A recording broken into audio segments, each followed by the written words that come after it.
Hang on. Chris isn't here, so I have to figure out how all this works. So give me a minute.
I'm here, I swear. I can't figure out how to get this other camera on. Chris is fired. He didn't teach me how to do this stuff. Shh, don't tell anybody. Give me a minute. I swear to God I can do this. Maybe.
Aha! Winner!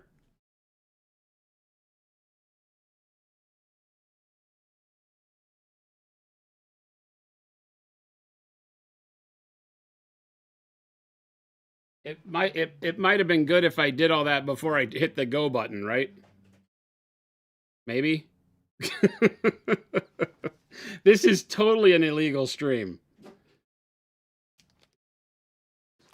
I got it all working. Oh, you got it working? Yeah. Oh, great. I don't know how. Well, I turned the camera on. Oh. So I'm good. Perfect. I think I'm good. Thank you, Jordan. Uh-huh. I didn't even think that you probably knew how to do it. I mean, I remember how it used to work. Ish. I've done a couple of sessions there, but He's changed so much, so I'm good. I'm not the same baby J I used to be. I'm good. Thanks, Jordan. Smoother. It's still smoother than when Chris does it. Correct. 100% better. Uber Macro says, you bet he's painting red Marines today. Who? No. No. When have I ever? When have I ever? Uh-oh. There's still a problem, though. So I don't have a button pad. I need to zoom in. Otherwise, you'll be watching me paint at this distance all day, and I don't want to do that. So hang on.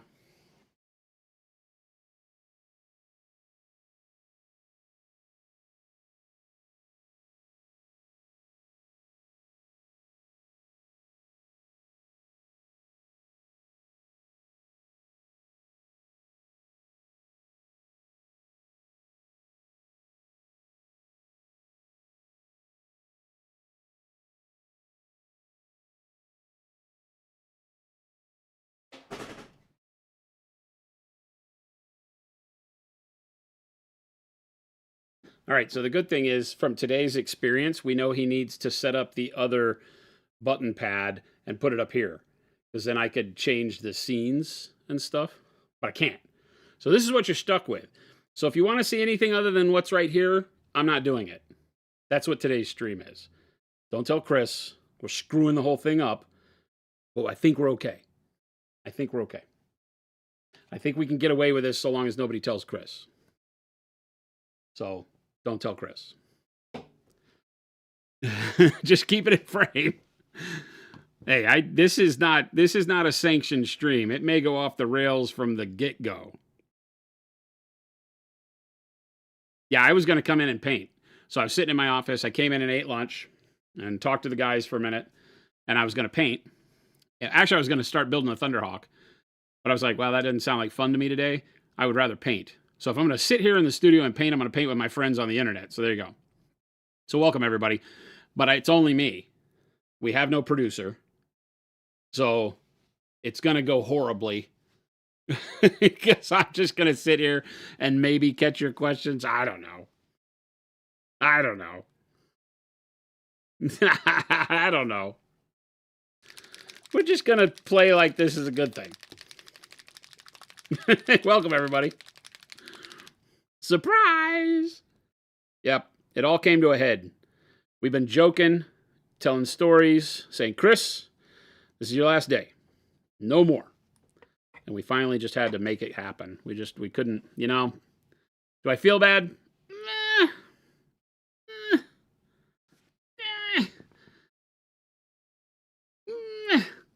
Maybe a little bit. Maybe a little bit. Yeah, so please remember today, chat, I will probably say it a lot of times. I am by myself. I will miss lots of things in chat because this is my day off and I wanted to paint. So I'm painting. So you're going to enjoy painting with me whether you like it or not. And I will try to be as attentive as possible. I've gotten so used to having a producer all the time that I don't know how well I'll do this solo. It's so strange to think that I used to stream solo all the time. And now I don't even know how to run the machines. It's a failing. This is a failing. But I'm excited to be painting with you. Jen is gone for the weekend. I'm literally on my own. NCR Dog, what's going on? Your new favorite by leagues? Awesome, thank you. Any idea when brushes will be back in stock? They should be back in stock this week, but today is Friday, so if the brush you're looking for isn't in stock today, it'll be the beginning of the week. They're QAing the latest production batch, so it just depends on when they get all of that situated.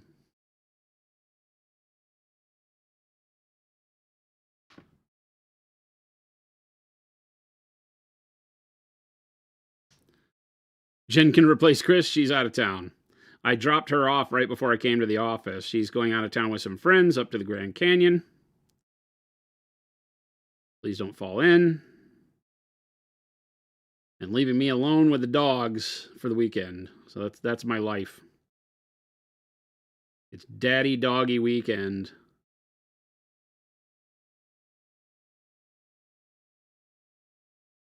So there you go. It's just you, me, and the dogs, chat. That's how it goes right now.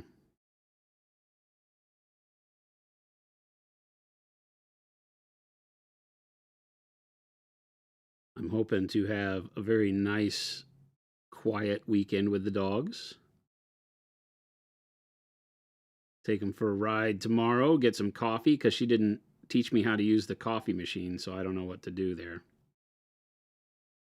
She's the only one in the house that knows how to use the coffee machine, and she makes me coffee every morning. So now I gotta suffer and not have my good coffee. I gotta go get crappy Starbucks coffee. But that's a good excuse to pack the dogs in the car, go for a ride on the weekend mornings. We'll have some fun. The girls love going for a ride. And Jen left her car. She's got the car for the dogs. So we should be all right. We should be okay.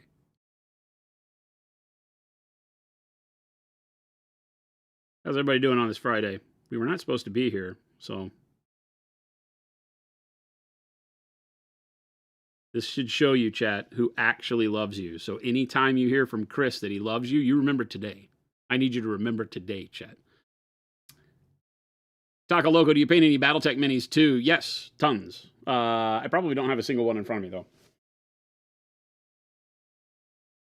Probably not a single one up here. All the Battletech minis are actually the minis that get used, right? Because we painted up an entire battalion, 47 plus miniatures, for our made-up mercenary battalion, and a dropship. I did the got a 3D printed dropship from somebody on Etsy, printed it up along with all of the entire battalion. 4 regiments? Yeah, four regiments of inner sphere greatness. That's right. The good guys. Not those filthy vatborns. There is no surprise that hot pink plaid is dropping today. No. No, Frigid. That's not how that works. Awkward, you're streaming, then popped everyone in here. So now I'm here with you. Hey, Awkward, what's going on? I am not going to be able to call out any special events because that's Chris's job, and Chris isn't here. I am solo today doing this unsupervised, no adults allowed stream. So what that means, chat, is that your general viewing experience will be better in some ways. No Chris. Worse in others. Also no Chris. So having no Chris is a great thing and a horrible thing all at the same time. He would hate me right now. Hopefully he's not watching this. Hopefully he doesn't get an alert when we go live, and then he's just going to lurk here and soak in all my banter and hold it against me when I see him next. That's my hope, is that Christopher nor Gabe will tune in, nor Philip, because they all are good friends and they'll rat on me. Loose lips sink ships.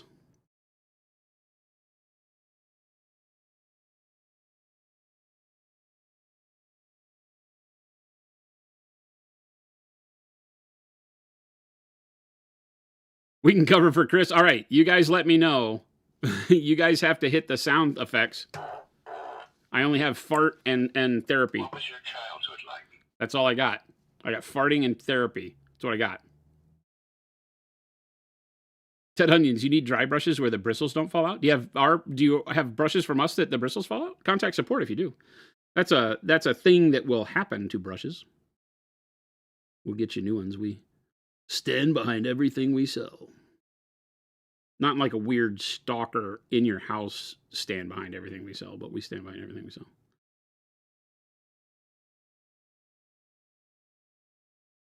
You did a sad trombone. No Chris and no Jen Win, you giving away the company. You want to be president of the company? You guys want to own Monument Hobbies? We'll start a donation bar. We call them begging strips. I do. We'll start a begging strip, and if you guys hit the, what did we say it was? It's like $9 trillion. You guys can own Monument Hobbies. Not that our value is that high, but I have unreal expectations in life, and so why stop? Why stop now?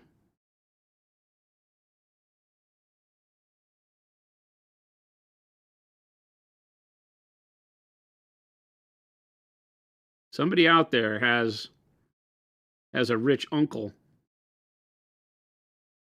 and we could pull this off. We could have chat. It would be the first chat-owned company, right? When you're talking to your accountants, you'd be like, so how did you all of a sudden become owner of a manufacturing company? Well, you see, there was this drawing on Twitch triggered by a donation strip, and they picked me.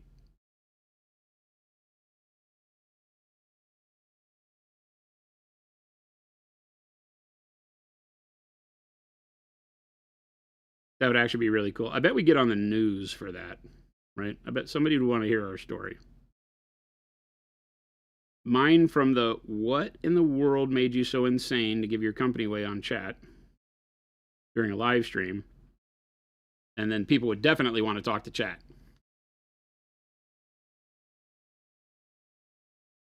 Yeah, some Willy Wonka type stuff. We didn't even give away golden tickets. GoFundMe for crowd ownership of Monument Hobbies. I don't think you can, right? I don't think you can. We thought about we didn't think about like selling Monument Hobbies that way, but we've thought about running Kickstarters in terms of allowing you to own like a share of the profit for the thing we were kickstarting, and it's illegal. It requires the SEC to be involved if you're doing anything like that, because it's kind of like going public. But trust me, we've already thought of some really crazy crap along those lines to do.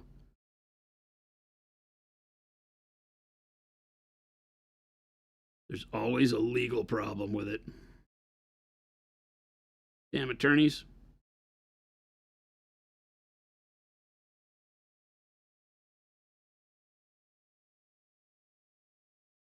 But I think a chat-owned business would be the funniest thing in the history of funny things. I don't want that kind of responsibility.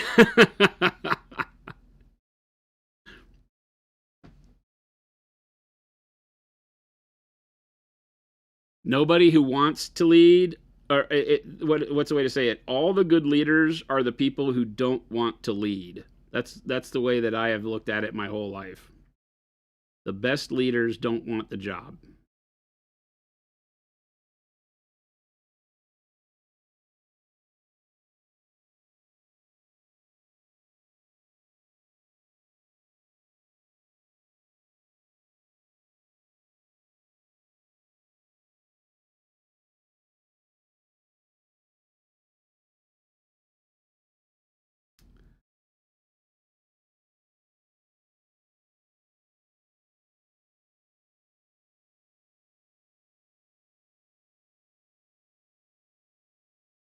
If chat ran things, we'd have hot pink plaid painted on street every day. Every day. We would just have the hot pink plaid stream. Right? That's just it. If you don't know how to paint hot pink plaid by now, are you even paying attention? We literally do this every day. Monument Hobbies, the only company in the world that focuses on one single technique, one single batch of colors. We are hot pink plaid. Who knows, man? That might be the lightning in the bottle we need. Right? Society didn't know that the one thing that led us to the promised land, avoid extinction via hot pink plaid. Who knew? It brought us together. Before this, we just felt alone and isolated. But thank golly for Monument Hobbies and their chat-run organization of hot pink plaid.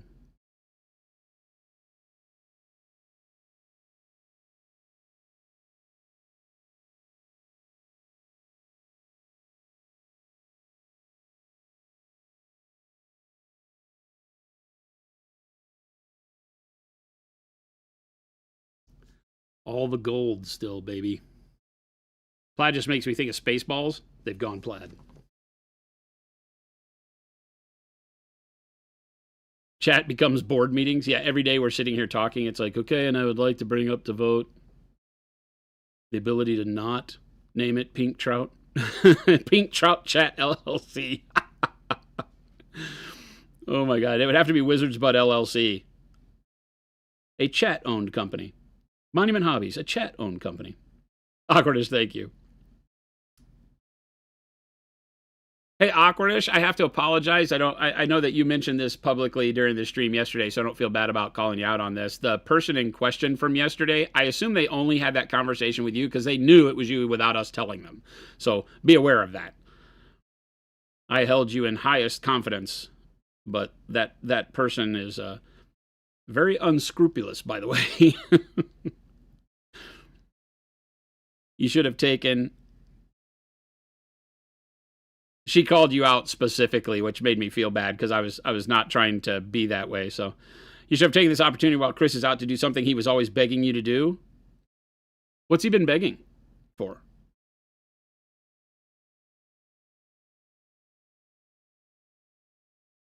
Defresh, what's going on?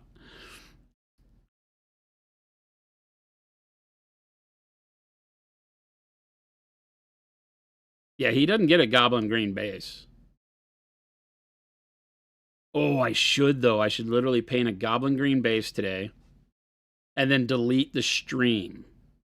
I can delete the stream so that he wouldn't have any of the footage to use, and then we would just talk about it. Oh my God, would that just drive him bananas or what? Dude, that would drive him bananas. Like, he might lose his proverbial ish. Yeah, I was going to build the Thunderhawk today, but then I decided I wanted to paint. If I was going to build, you wouldn't see me. I'd be building alone. I'd be building alone. Awkwardish, thank you. That means a lot.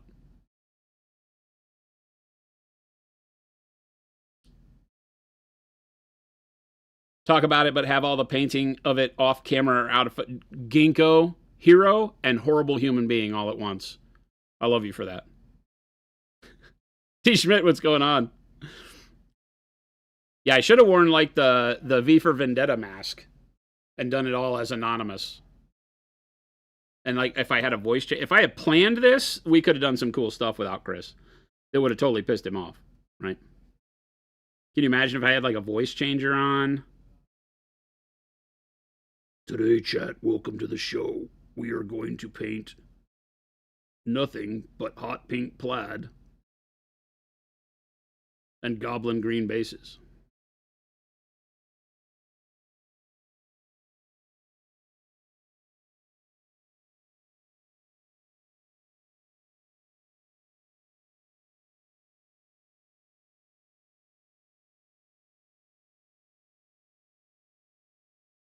You will hear me mention it. I'm going to say it again right now. I am alone. I do not have a producer here today. I apologize ahead of time because I'm going to miss a lot of your questions in chat. I can't scroll backwards because I don't have a mouse. So whatever I see, that's it. So if you ask a question and I don't answer it, ask it again. I'm about to crack into Death Guard. I want to do a Heresy Bone White Ivory colored army. How would you build it up for army painting? Do I need to start with some crazy orange or purple for the shadows? I think something like a dark umber works really great for that.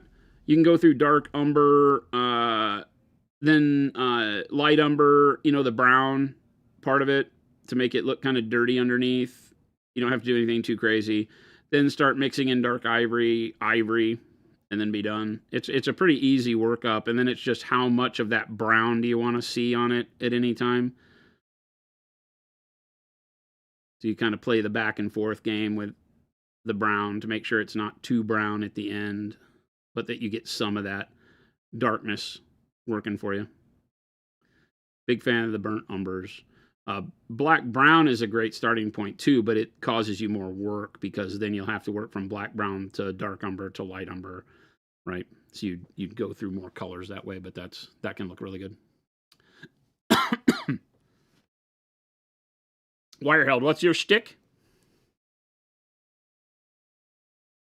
The V for Vendetta thing? Wasn't there a terrain Instagram a while back that was all Vendetta mask? I don't know. I have not seen that. It does not matter who we are. It only matters that we paint. I love it.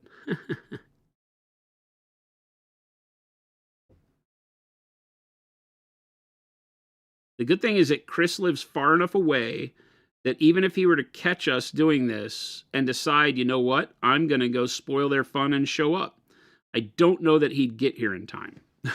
He literally lives like nearly a state away, it feels like. He lives a long way away. Not quite a state away, but Chris lives a long way away.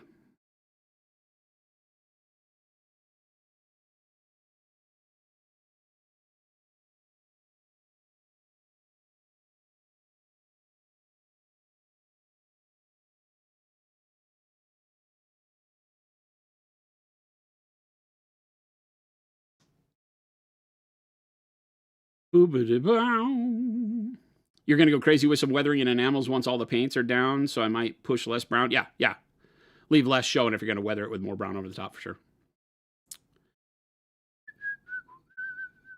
Question, how do you paint an oval transparent gem lying on the ground and the light is shining directly down onto it? How should I be painted different versus when it is lit from above?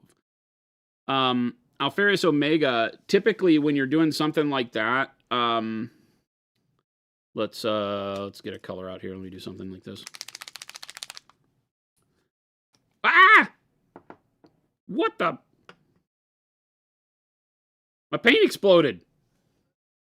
That's a big waste of eclectic salmon. I do not like this. I do not like this Sam I am. That's not an easy paint to get. So much pink trout wasted.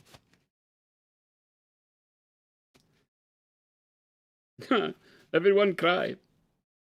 Everybody cry. Very sad. Got to make sure I get it all off my fingers. Or we have a bigger problem when it gets all over the model. Paint on fingers bad. Got on my brush. All over the place. I don't know what's going on. I need an adult. Blame Chris. Everybody, hashtag blame Chris.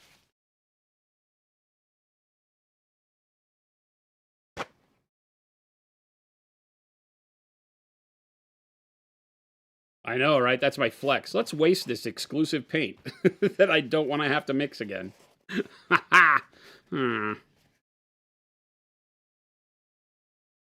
Ba-bang. All right, so gem. All right, so if we take a oval gem, I think you said, laying face up, right? Then let's get a darker, let's get something I can shade that with. Do I have any? I have some Payne's Gray out here. I think we've been having weird rain, so the barometric pressure around here has been really weird. So anytime it rains, pressure changes, anytime you have a sealed liquid, you got to play around with it. Otherwise, it will violently explode. Mix some Payne's Gray in here. You know, normally you would have a lot of darkness through the middle portion of it, but because the light is going to be shining down directly on it, I guess if it's kind of in the middle, you could still go and create some shading. Pick one direction or the other, right? And you could shade to the points on the ellipse or the oval where it starts to dip down, right? Because it's high in the center, right? And then low towards the top and the bottom, we'll call it. Right? So you could still do something like this. Make your direction come from the 10 o'clock on the light, right? Or the opposite direction and shade the other side, right? The thing you're not going to get is the reflection of the light back through it. So the thing we're going to do here is then take some of this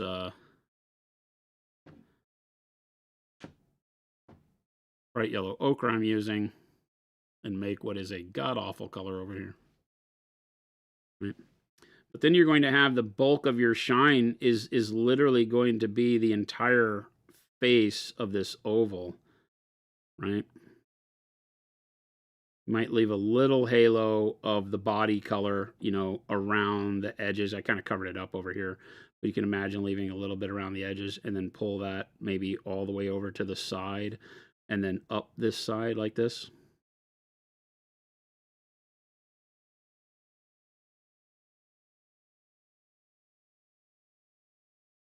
Right? And then I go straight to the color by itself, then again, just go inside of that, copy that same shape, but scale it down a little bit, little smiley face on the edge here. And then probably like a, you know, a reflective, like when you're doing an eye, you know, probably put a little reflective spot there, right? Like that. You could go brighter and darker and all that, right? Like that shadow's a little bit too dark. and you could use the color of the ground that it's lying on instead of, I just use Payne's Gray because I'm grabbing colors that are close by, but if I glaze a little bit of the eclectic salmon back over that to give you an idea of, you know, where it should be value-wise.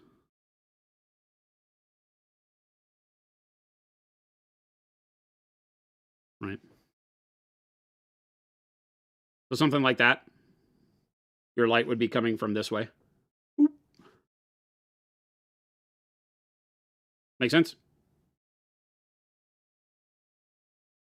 And then you can even get fancy with it and say that, you know, you wanted to pull a little bit of the shine like as a border around this side.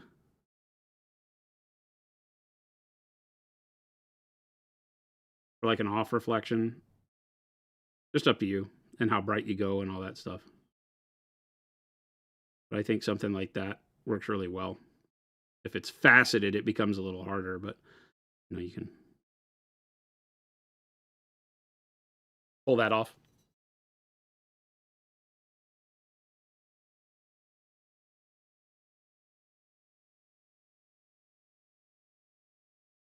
Yeah, this is all Chris's fault due to his absence. I'm down for that explanation for sure.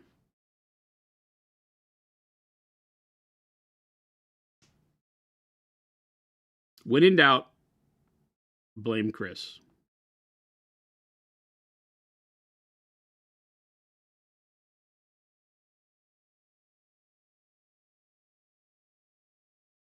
Which is completely not fair, by the way. But since when do we do fair here?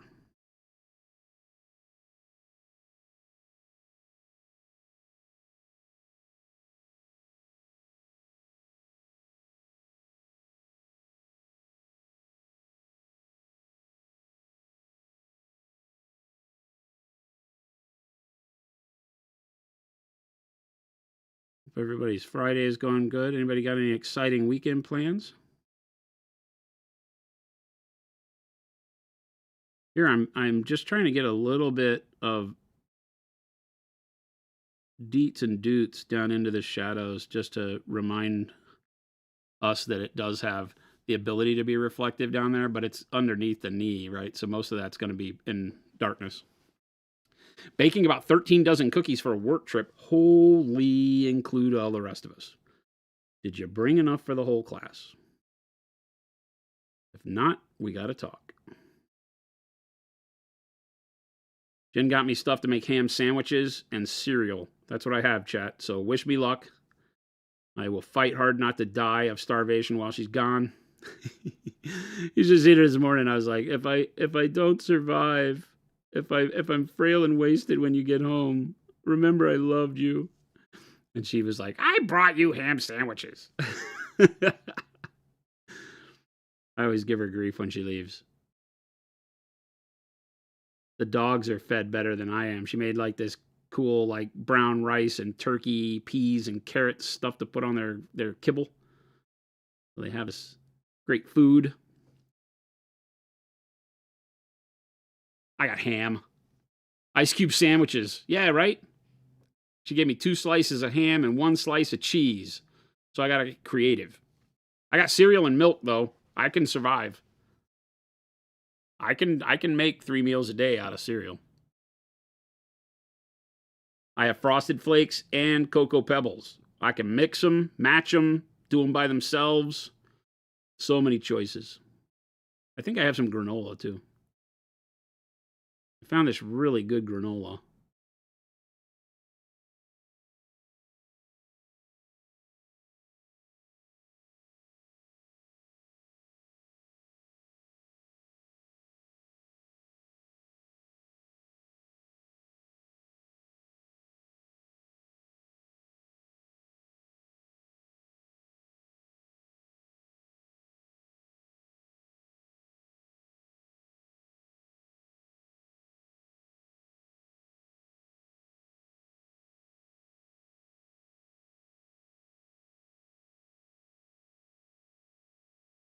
So little brush pressure right here. Barely dragging the very tip of the brush across that detail.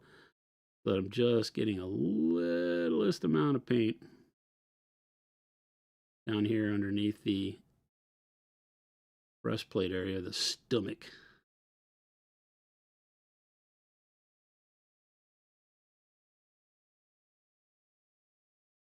Do you think that dreadnoughts have like pee and poo recycling? Like, do they ever have to be fed, or do they just get fed their own recycled excrement and stuff? These are the kinds of things that keep me up at night, Chad. I need to know. I need to know. And Starkey, at the point in time where you visit Phoenix, you'll bring cookies for the office. Oh my God. Can we make that soon? Football's back. I've never been a painter during football season. I think it's a good opportunity to combine hobbies. Yeah, we've got, like, Kyle here is big into football. And so I think his hobby time takes a hit during football season. But it's also winter, right? So, well, not now, but football extends through winter. And so at some point in time, you got to be like, but it's also the perfect time of year to get some painting in.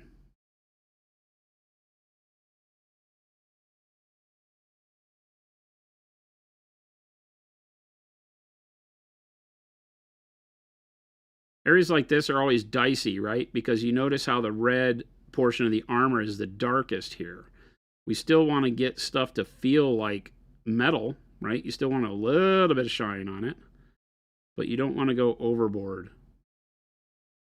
So I'm doing my best on this very fine detail. It's like a 0.5 millimeter thick. Just get enough brightness on some of the curvy bits.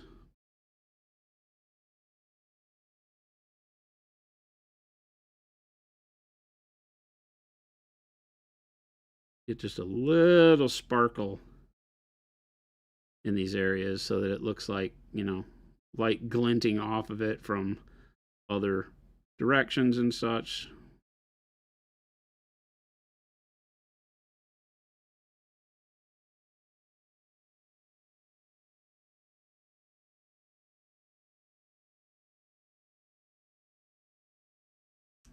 But barely any at all, right? Hey, Chris, can you punch me in? Aww. Of course you can't, Mr. I took a day off. Some of us love chat. Well, I say some. One of us loves chat. Chris and Gabe worked their butts off at Nova Open. They're both taking the day off. I'm technically off today, chat, so don't be mean to me.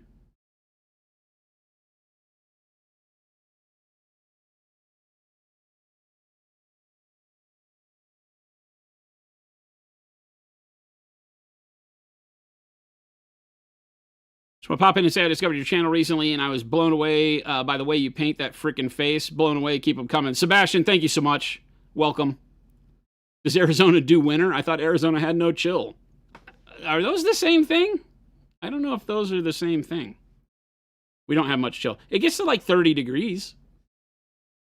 We don't get a lot of freezing because it only stays that way like middle of the night or whatever. But heard Monument Hobbies open in Europe. We did. P, we did.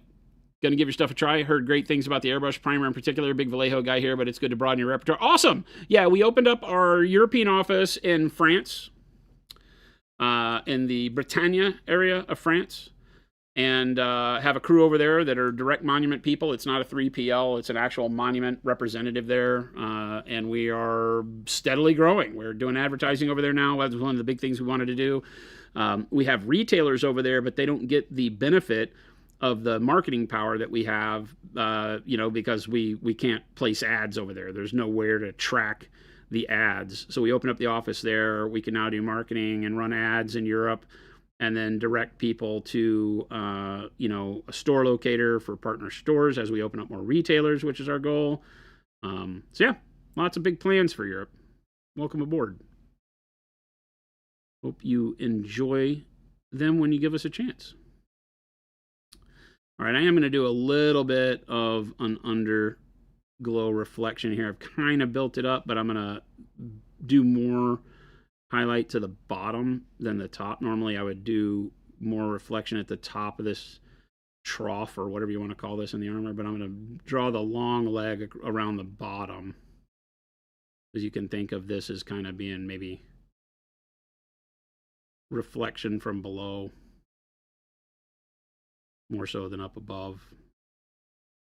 Something like that.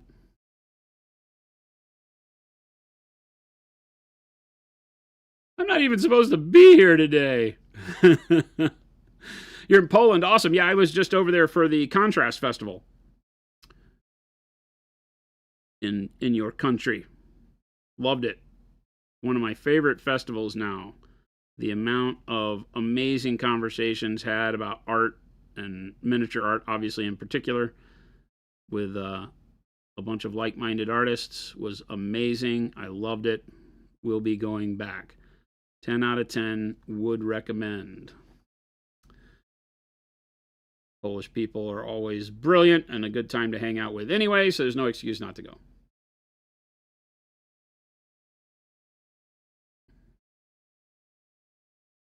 Jesus says, Vallejo primers are dead to me now. PA is so much better. Thank you. Thank you. That means the world. Thank you for giving us a shot and sticking with us. That's shorts weather. 30 degrees. I put pants on in the winter. Not that I don't put pants on other times. Mo, what's happening, man?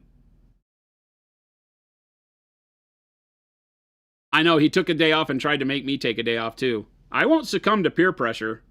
You can't make me. Gabe and Chris are wonderful. They're always like, you know what? You better take that day off. They say things like, we better not catch you here. I'm like, that's my line. I'm the one that tells you to take a day off. You don't get to tell me to take a day off. You're not the boss of me. It's not how this works.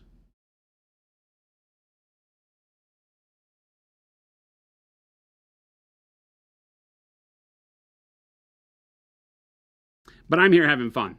So I'm not working today. This is not work for me. I enjoy hanging out with you guys.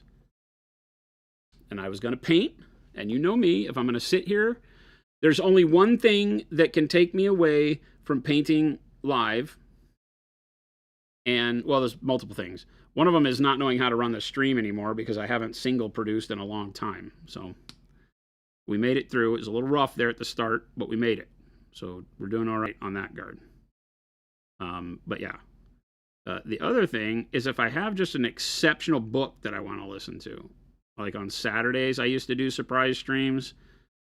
I haven't come in and painted on the weekend very much in the past, year, really, probably. Maybe not quite that long, but I don't paint on the weekends much anymore. But I may paint some this weekend, so who knows? Maybe we get more surprise streams. You guys tell me. Maybe this weekend I come in and build a Thunderhawk and annoy you people with my yelling at Forge World resin. That could be a thing.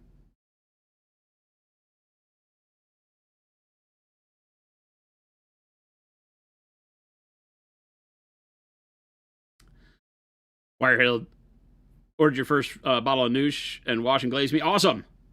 Awesome. Damn FOMO. Thank you. You're only single producing nowadays? What? Don't be sad, little one. Did Chris at least clean the brushes? No. I'm missing things because chat's moving too fast. I don't have a mouse to scroll back, so I'm going to miss a lot of stuff. You need some new rattle can primer. You were looking for gray, but yours is sold out. Would the Colorforge standard gray be similar? Yes, just not as matte. They're not the same color, and theirs isn't as matte. Our gray will be back in stock very soon, though. It's on the water, on the way.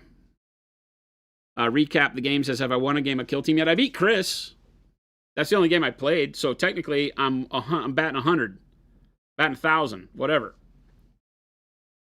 Rattlecan says, dude, I'm begging you to build that in chat. The freaking Thunderhawk. I have a Thunderhawk, a Stormhammer, a Macarius tank, a Malkador. I feel like I have one other super heavy, but it might just be the Stormhammer and the Macarius that I have as super heavies that I need to build. Oh, and the Mastodon. But the Thunderhawk's the first one that needs to be built because that's the one that I'm using in this army. It actually has a place in the list. What? Oh, fantastic. Kyle just popped in and said that the expert acrylics are now loaded back on the site. So if you've been waiting on those, you can get them. There you go. I'm not supposed to be working. He just said, sorry. I said I wasn't going to work, but that's a little bit of work, don't it? A little bit of marketing, a little bit of marketing. You guys, I always tell you, you get to be the first to know when stuff like that happens. Well, there you go. Say thank you, Kyle. Kyle just walked in and said that those are back in stock. So if you've been waiting on the full color line for the expert acrylics, they're there. If you're in Europe, that means that very soon here, Jacob and his team will be loading up all of the expert acrylics to head over to Europe, which will be great. They only have the CMYK over in Europe right now, not the rest of the colors. The colors. Thunderhawk. Need more dioxazine violet. It's an amazing color. Giant red Thunderhawk. Jason won't use red for the next 3 years after this army. Well, so I may have done a really bad thing. Hey, Tim. I may have done a really bad thing today. Okay. Hey, Matt. Pop goes the monkey Matt. What's going on? What, the Thunderhawk would look good with hot dog decals on it? Like an Oscar Mayer Thunderhawk? If you build your Thunderhawk on stream, I'll start mine and do a few clips of B-roll using just Monument Hobbies paint to do it. What you say? Mine, the OG metal from 97, and in the box still. What? You would pull it out of the box, build it, and paint it with Pro-Acryl? I feel like that would be a good thing. People would yell at you. That camera's not on. Yeah, I didn't think of it. It's Jacob's in here. Jacob's going to come produce. Here, can I see the shoulders? Can you do what? Can I see the shoulders on it? Shoulders? Yeah. Yeah, I think the hot dog decals that you got specialty ordered are like too big for them. I might need to get new ones. Hot dog decals? Yeah. What are you talking about? You don't remember the order we got for the hot dog decals? No. They're like this big. What are they for? For that. What are you talking? How did you get in on this? That's not how this works. We don't have hot dog decals. I don't understand. I don't understand, chat.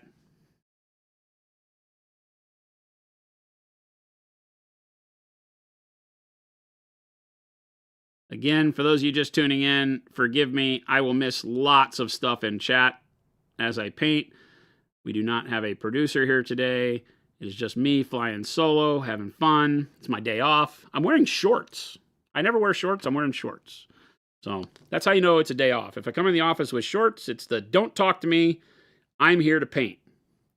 I don't have a painting set up at home. I do that intentionally. I only paint here. And so I tend to come in on my days off quite a bit so that I can sit in the studio and paint. And today we're doing it with you guys. So there you go. So don't hate me. This is not a super professional, as Chris puts it, this is not, highly professional paint stream today. This is me and you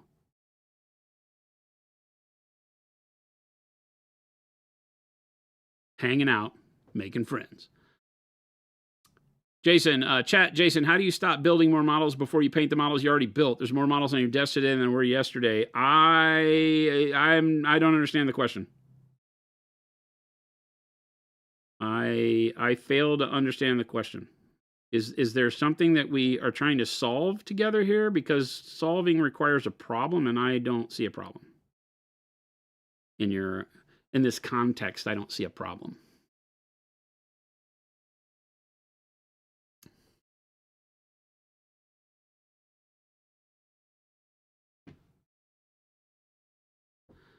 Embrace the hoarding. We don't like to use that word here.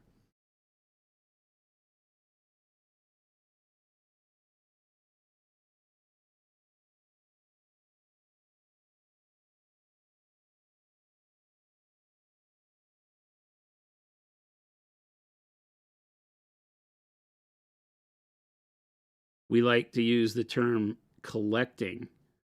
We are collectors of fine art projects that just have yet to become the art we envision them to be. You can use that for free if your significant others ever ask you what this receipt is for.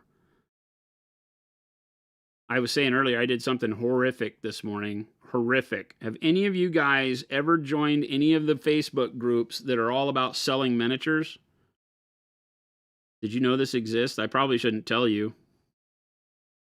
But the internet is a great and crazy and wonderfully horrific place.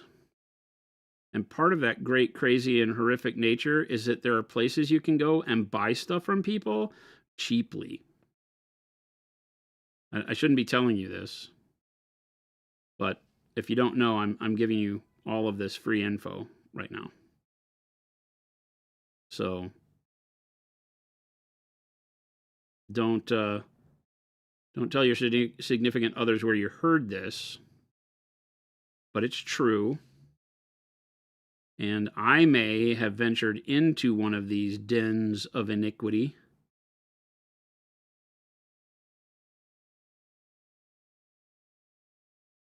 Den of sin, called the Horus Heresy 30K USA Buy Sell Trade, or something like that. It's USA Horus Heresy Buy Sell Trade 30K, I don't know. It's where they sell this stuff.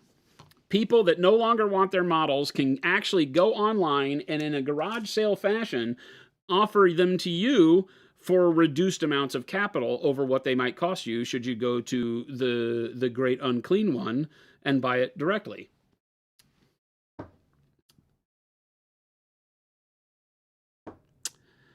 So I bought some things. I bought some things. I bought some things. A guy at a store near me was super impressed because I didn't buy any new models when you went to the store. You know, it's good when they praise you for leaving without anything new, right? Mo, you went pooping? Did it all come out okay? So I was on the internet because I can't not work, and I'm at my desk this morning, and a notification came up that there was a new post in the 30K USA buy sell trade. Fine. Doesn't tell you what it is, just says news post. It alerts me. I've now understood that this alert is not my friend because I went and clicked on it. It took me to said post in which said human being was selling an entire 30K army, about 4,000 points of Horus Heresy models, including all of the Saturnine box, a bunch of vehicles, a bunch of troops, some Forge World stuff. He said there's a couple of recast troop models in there, whatever. And yeah, so that's a problem. The bigger problem was that it was over half off retail. The bigger problem is that it was all put together, and put together pretty nicely. So those of you that have been here for a while know what my major Achilles heel is when it comes to all of these models I'd love to paint. It's that I don't like building them very much.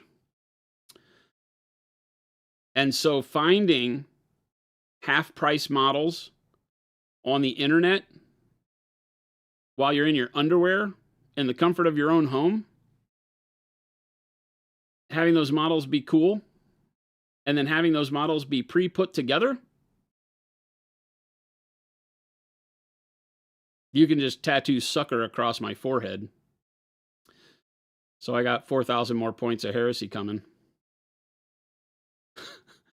Yeah, it's when I was looking on, I went to the Warhammer site and I started adding up the costs, and when it hit $1,300, I just made the offer. I was like, yep, I'll take it. I'll take it. Pre-built and 50% off retail and pre-built. Yeah. And he says Iron Warriors, but they're not. They don't have anything labeling them as Iron Warriors. They're still all generic, except that he has a Warsmith model and a set of kit bashed Terminators that have the missile launchers on their back, which I think are only a unit for Iron Warriors. Or yeah, so if I just don't use those two, then I can make them any Legion I want. So we'll see. Black Bladder, how dare you? How dare you ask me such a prying, personal, and intrusive question? Did you tell your partner? Why would I do such a thing? Why? Why would I tell Jen? So I bought an army in my underwear this morning. That's how that story should have started. It would have been better, right? They found me at my most comfortable and vulnerable. That was a screaming deal that me and my underwear could not pass up. Sebastian, if you have smaller models, like smaller than regular Warhammer, how would you paint such a face? Please paint it on your hand. Smaller than Warhammer? Like, are we talking bolt action small? Are we talking like 20 mil small? What are we discussing here?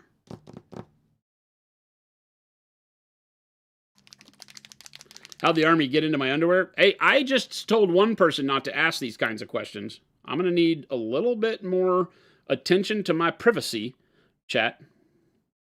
When I'm sitting around in my privates, models just accidentally find their way around.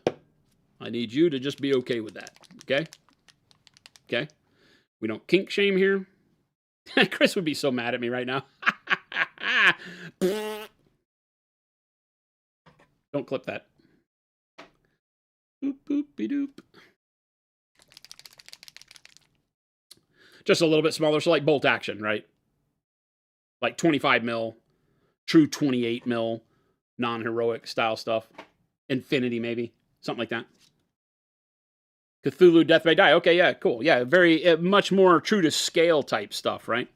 So we have our gem, and then let's paint a face, right?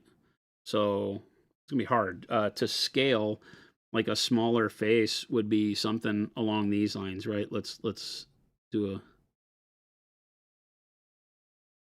I'm not going to be able to zoom in because I don't have a producer, so you're stuck with the level that we have here, and unfortunately, I can't put it too close to the camera because our focus changes, right? But we'll see if we can make this work. There you go.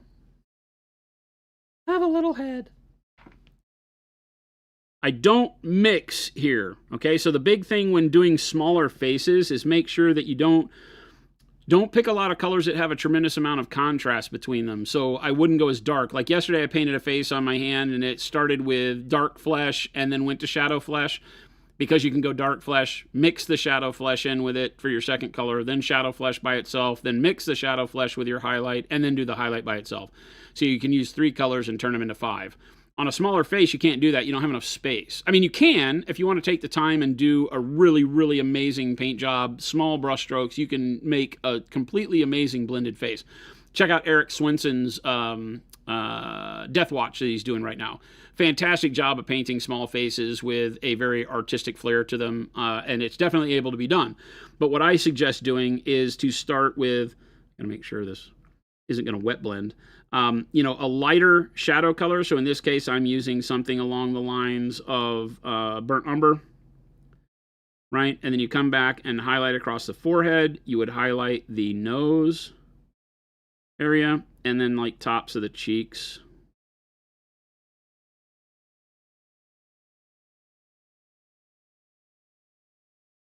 Okay. And we probably on a miniature of this size are going to have a little bit on the chin as well, something down like where the chin protrudes, and then maybe you've got just a hair of highlight across like the upper lip or something, right? But it's going to be mostly around the mask, forehead, nose, right? That kind of area. Okay.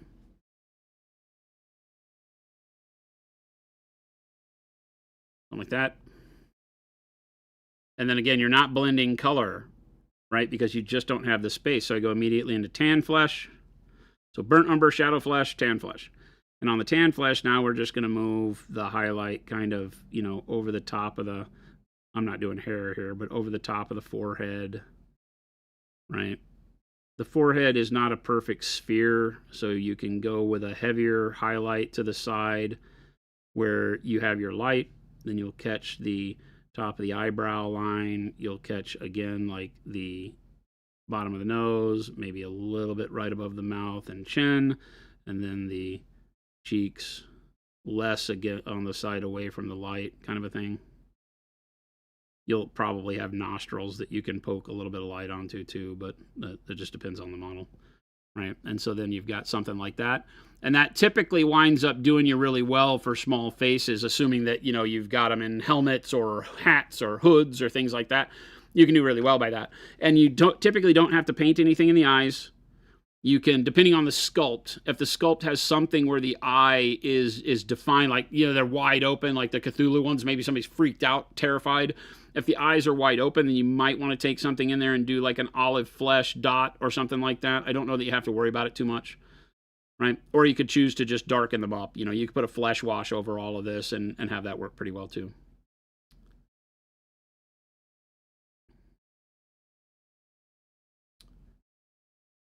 Right?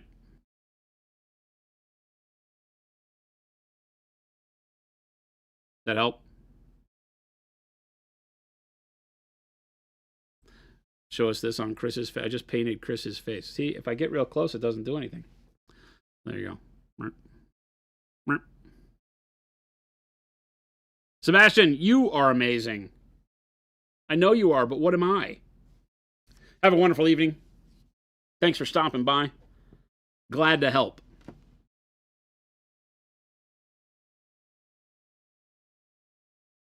Yeah, the big thing that I typically talk about when regards to scale is that you just don't blend as much at smaller scales. You have to pick colors that are more in close proximity value-wise, meaning, like I said, don't pick a shadow color that is super dark and a mid-tone that's not very dark and hope to do them on super small scales together, because by the time you blend them together and try to get another color out of it, or you pick 6 colors, you run out of real estate to paint all those colors in.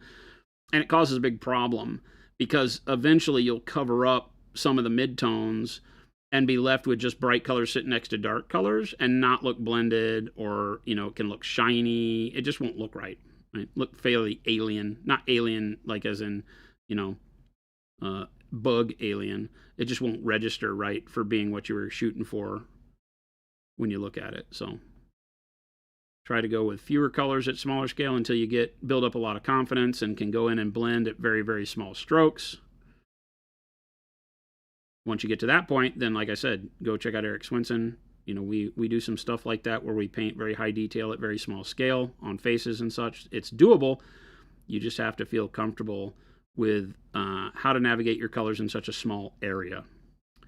And most of that is just your brushstroke, your ability to measure your brushstrokes, so that you can have, you know, a very good control over small amounts of paint at high vibrancy, so that as you're painting very small strokes, it has an impact. I mean, we're kind of doing that here, right? We're having to do very, very tiny highlights into things like these little grills on the Dreadnought, where you have to be confident in being able to get the brush in the tiny hole and all that stuff.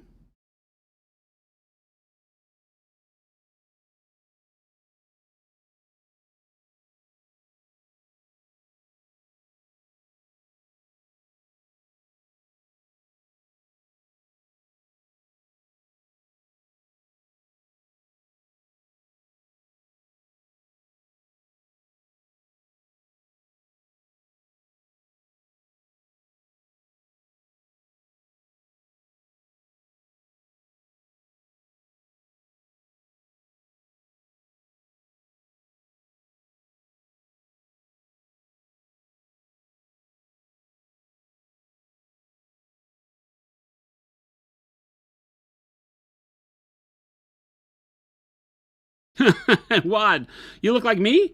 You're beautiful. Cannibalistic got all of the expert acrylics. Awesome, thank you. Dean says that's still a way better face than my minis. This thing?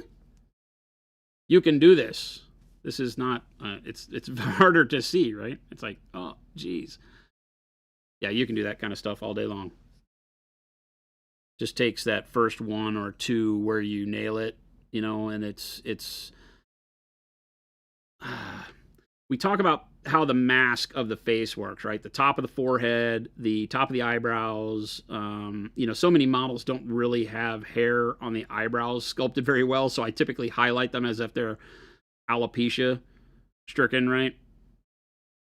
no facial hair kind of thing. And so you can get away with that. And then later on, at scale, start painting in eyebrows and stuff. So there's a lot of ways to kind of work around it to where it just becomes the functional ability to get those areas with those values on them, right? We talk a lot about breaking the model down, or the object you're painting, break it down into its geometric parts. And so look at the forehead as like part of a sphere, or an ellipse. And then you look at the nose as, kind of a pyramid, right? And then you look at the cheeks as two spheres on either side of the head. And you highlight each of those areas of the face as the shape it represents, not as a face. Does that make sense? Now, that's sort of cheating the reality of it, because you have to highlight them all in the same direction. They have to be cohesive and play together well and all that, but break it down into those individual parts, and you'll start to feel a lot more comfortable as you look at it.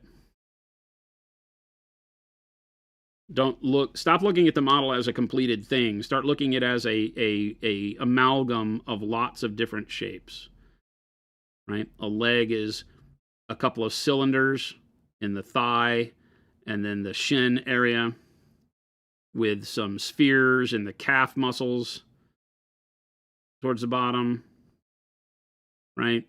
And so because then you can go and very quickly say, show me a highlighted cylinder. I always say metal cylinder on Google Images, and save those pictures.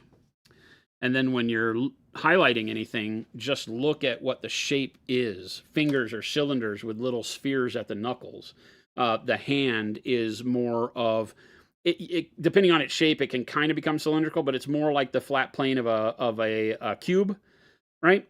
And then you have a sphere at the wrist, a cylinder at the arm, another sphere at the elbow. It gets a little sharper, more pyramid shaped as the arm bends. But you start to look at especially anatomy, because so much of what we paint are, figures of human anatomy, even alien, they're humanoid. And so this becomes a very repeatable thing that you can do.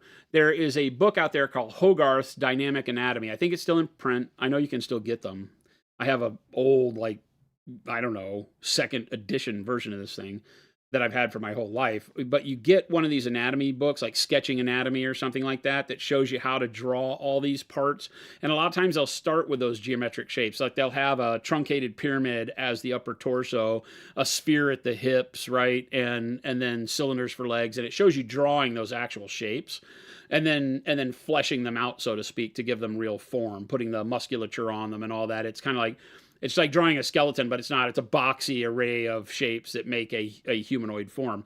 If you can get one of those books, even if you never care about sketching, those books will have a lot in them. And if it's just a sketching book that shows you things like animals and buildings and all that kind of stuff in one, that would be fantastic, because now you can look at all of the things in nature, and you'll start finding out, like as you walk around the world, you'll be like, oh, that's a sphere and a cylinder and a cone and a cube, and you'll start to think in that term. And that really is one of those intrinsic things that will help you as an artist. Forget that you're never gonna sketch that stuff. Maybe, who cares? It's that you break the model down into those parts, and now they become easier to see for what they are. You have a flat plane, it will highlight like that cube that you saw. Just look at one of the planes of the cube where it faces the light and where it's away from the light, and you will shade and highlight things that way. And metal, looking for the Google image of metal of those shapes is a really good way to get how light reflects on them. It doesn't really tell you like a fabric cube what it would do, but it gives you the idea of where the intensity of light would be on that type of shape. Because each shape will reflect differently because of the angle of reflection on the panels as they're tilted towards and away from the light. But if you can start thinking in that way, and it takes some time and it's frustrating along the way, but it will definitely help you become a better painter instantly when you can start breaking the model down into its constituent parts mentally before you paint them. Don't paint a hand, paint a bunch of cylinders and a cube and spheres, because then it'll look great all the time. Hogarth, Hogarth, Hogarth's Dynamic Anatomy. Artistic Outlaw, for the artist acrylics, if the main draw is more pigmented color, do we not lose some of that benefit by thinning it down to paint minis, or am I missing it? No, you don't, because the thing with our the answer is yes. If you were to go to the art store and buy like Winsor Newton heavy-bodied acrylics or other companies in the hobby heavy-bodied acrylics, that's what the problem with heavy-bodied acrylics are. You're fighting the fact that heavy-bodied acrylics are meant to have texture. They're meant to be thick. They're meant to apply to canvas and still have texture and show your brushstroke and become that artistic medium that kind of makes it feel pseudo-oil-like, right? They don't have longer drying times or anything like that, but they give the feel of that brushstroke. You can feel the motion to the artist's brushstroke. They give it more life rather than just laying flat. And so that's horrible for us. So you spend a lot of time thinning them, which then reduces the vibrancy of the pigment through the dilution. Ours are not like that. When you get our paints, you'll see, like I showed yesterday, I painted these claws and everything, which I can't zoom in, so unfortunately you just have to trust me. Well, you can see, like, there's no texture to this. This is the Expert Acrylic Payne's Gray in one pass over these areas. And I just went to the palette with a little bit of dampness on my brush and painted it on the model. Our Expert Acrylics feel like soft body acrylics. They're very creamy. They don't have any dimension to them. They don't show brush strokes. They dry very flat, right? I hate using the term self-leveling because that's not really what that means, but they level themselves out very well. And you don't have to dilute them to get them to do that. We formulated them to paint on miniatures with that super high pigment load with less dilution than normal for that type of paint, right? So I don't have a problem painting them directly on the model at any case. I wouldn't take a dry brush and dip it in the paint and paint it on the model. You'll get strokes just because the dry brush doesn't let the paint flow properly. But with a damp brush, you can paint just like you do with the liquid acrylics on those. And you get tremendous vibrancy out of them. But really what they're good for is thinning down and maintaining their vibrancy through a glaze so that you still get the hue and the color that you're looking for all the time in those advanced techniques like filtering that is harder to do with a liquid acrylic, and you start diluting it more. And with a liquid acrylic, you have like more of a finite band where the paint is going to do exactly what you want it to do before it gets either too opaque or too translucent.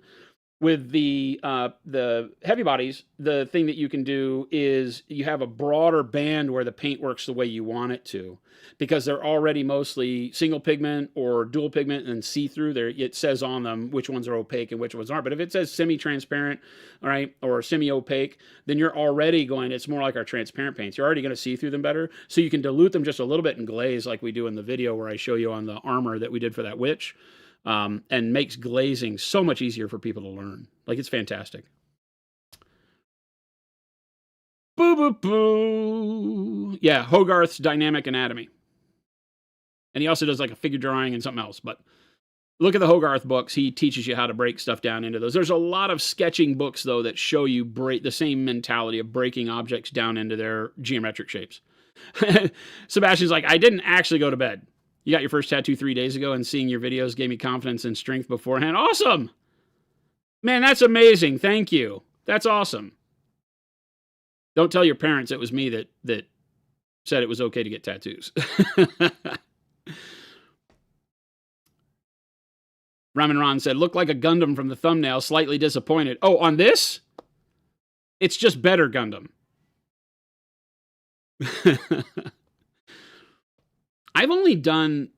I built a Zaku years ago on stream, and I painted I'm never going to remember which one it is.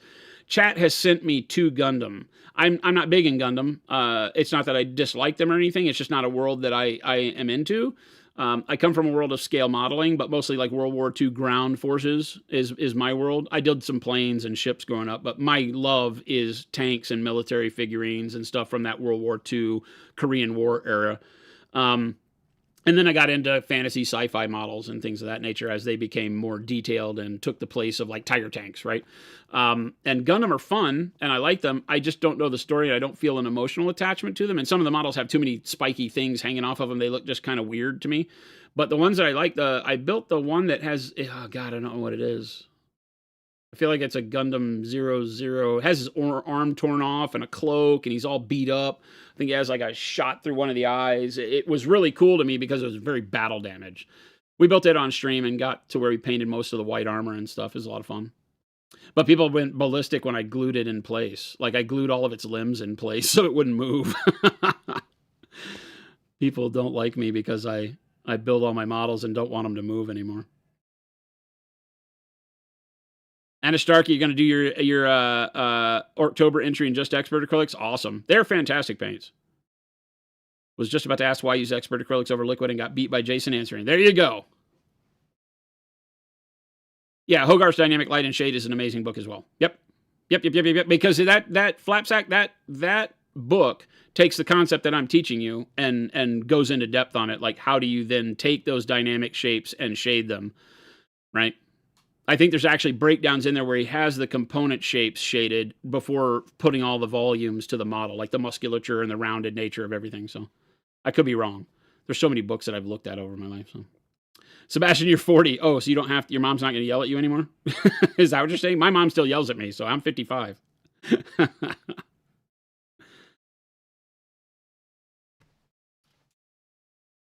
Yeah, people lost their minds when they're, you're not going to glue that, are you? I was like, why wouldn't I?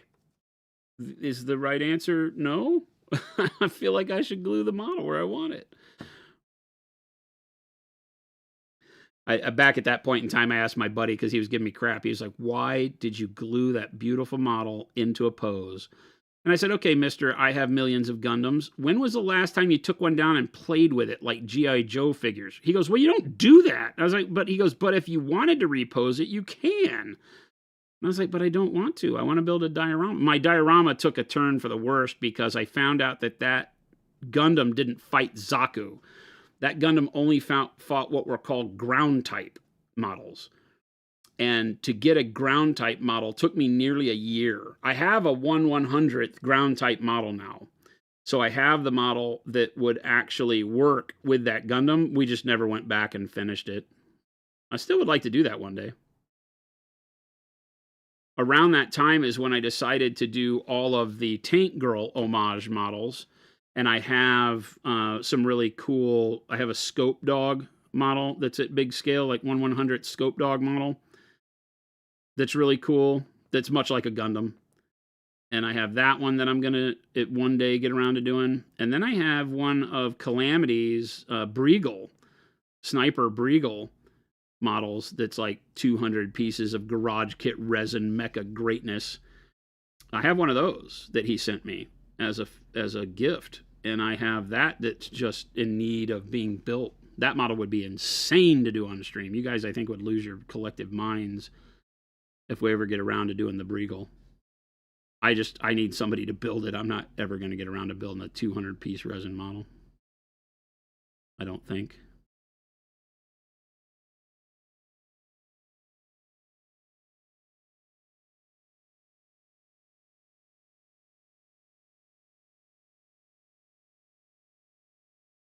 Yeah, we did a Tank Girl Maschinen Krieger Mark 44 combat suit, where I showed everybody how to do texturing to make the metal look like it was cast steel instead of, the flat plastic. Some old scale modeling tricks that I threw in there. That was a lot of fun. But we did the Maschinen Krieger Mark 45 combat suit, and we put Tank Girl. I found a garage kit of probably like an air crew model female getting out of her flight suit. And we put her standing in the Mark 44 combat armor. And that was really cool. I enjoyed that one a lot. Neat model. Turned out good. I'll find it. It's around here someplace. She was fun. I custom sculpted a cigar in her mouth and stuff like that. And we did the standard British Royal Air Force British logo on her t-shirt or her bra, right? And kind of turned that model into something that felt like Tank Girl. Not exactly. Give her like purple hair and stuff, but it was fun. But I have a lot of those. I have a lot of these old garage kits that are now years old that are great. One of them is a girl welding in like her underwear that would be perfect to turn into Tank Girl. And the other one is for the Breagle. That's the one for the Scope Dog. The Scope Dog would be being fixed in a yard by her smoking a cigar while she's welding. And I think she's got like an oxyacetylene torch that she would be like lighting her cigar with, kind of a thing that I would change it up to. And then the last one has an all-female crew from some Japanese amazing resin garage kit company that has an all-female crew that is tremendous sculpts at 1/35th scale. And then I have a 1/35th scale. I believe it's called a Scorpion. It's a Spanish armored fighting vehicle. A wheeled armored fighting vehicle, right? Not tracked. That would be, the diorama idea is to have it sitting alongside the Breagle as if they ran into the Breagle's legs, and have the ladies yelling at each other about whose fault it was for not being able to drive. Kind of very Tank Girl-ish diorama with like Jet Girl and all the other characters in it. I even have a Booga model. I found a correct scale kangaroo that we got, that I altered into lounging in a hot tub. But the hot tub is like a pool of toxic waste. So yeah. I used to really get into converting and building dioramas. Nowadays, I can't be bothered. I have to say that I don't have time for some part of the hobby, and building and converting tends to be that thing I don't have time for, unfortunately.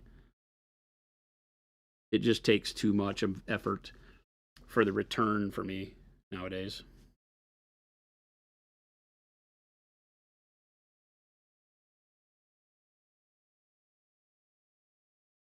Exia. It is Exia. Is it ignition mode? Okay. Yeah. You're right. It is Exia is something that I remember. Exia ignition mode. That's the one that I have. It is Exia for sure. They have like a bunch of Exia models that are like, some of them are perfect, and this one's all beat up. Add a staff member that is dedicated to building your models. I actually have those.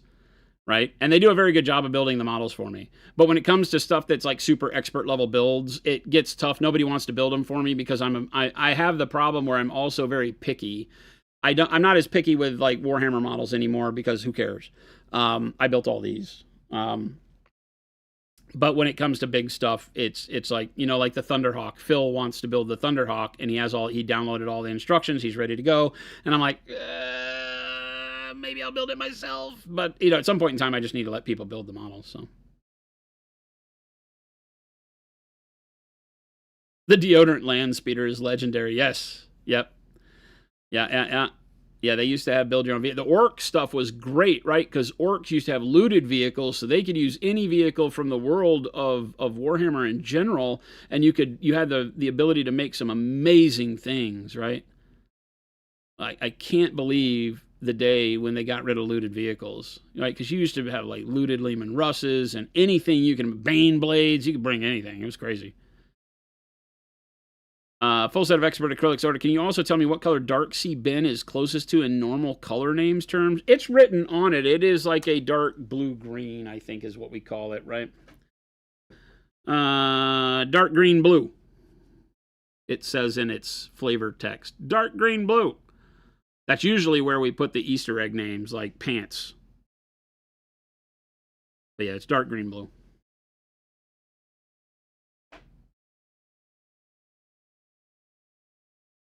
As if you were to use it with the bright green blue, this is the color family.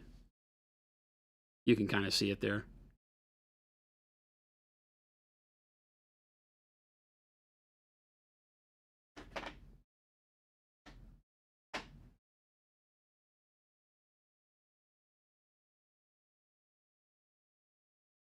Uber Macro says, so what I keep hearing is that Monument Hobbies has an opening in the model builder department. You're not wrong. I might have a hard time getting that past the leadership team to find budgetary space for such a position, but I'm not above trying.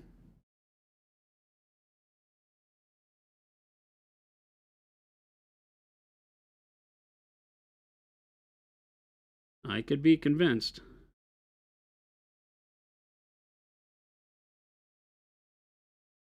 We have Mo in chat there has offered to build models for me a couple of times, and I'm like, it's just I was like, it just seems like such a hassle to send them to you and then mail them back and blah, blah, blah, and this and that. And he's like, just fly me down there. And I'm like, damn it, that's not a bad idea.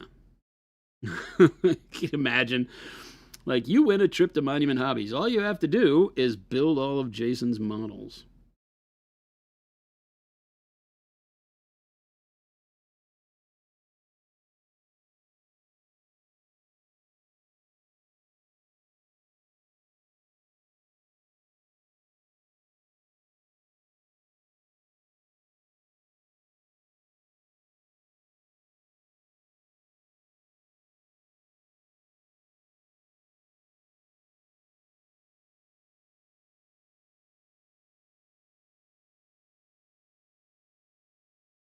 We'll build models for food and con badges. I mean,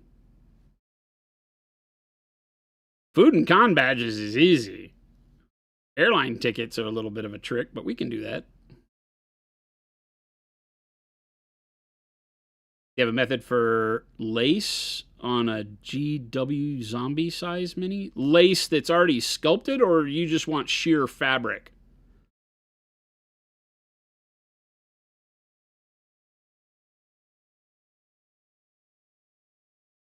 Yeah, it's Bright Sea Ben. Flapjack, how are you just now finding that out? What, the teaser names? Some of the old colors have them. Like blue is pants from the 40-year-old version, right? Where he says, we're just going to turn your little brown pants blue. So it says pants. Orange says agent for Agent Orange. Green says Soylent. There's some fun ones in there. I for an Ivory, yeah. Oh, no, Bright Sea Ben. Gotcha. Gotcha.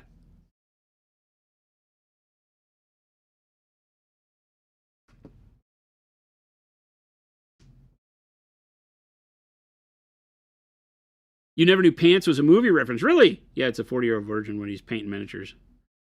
All right, we're going to turn your brown pants blue now. I don't remember what the actual line that he said was, but it was something. He's painting like Napoleonics or something like that. It looked like historical models. I'm going to paint your brown pants blue.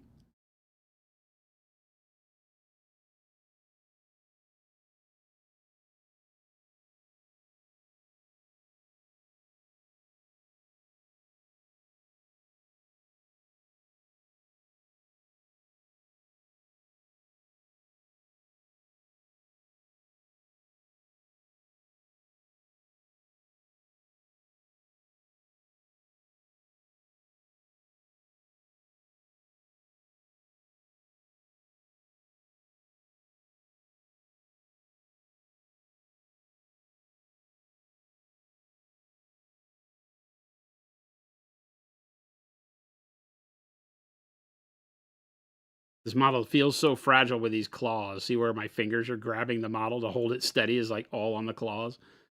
I have this very high level of anxiety right now of breaking these claws off. They're pretty thick, so I'm hopeful that I'm not going to fumble them and hurt the model, but it's a little nerve-wracking, not going to lie.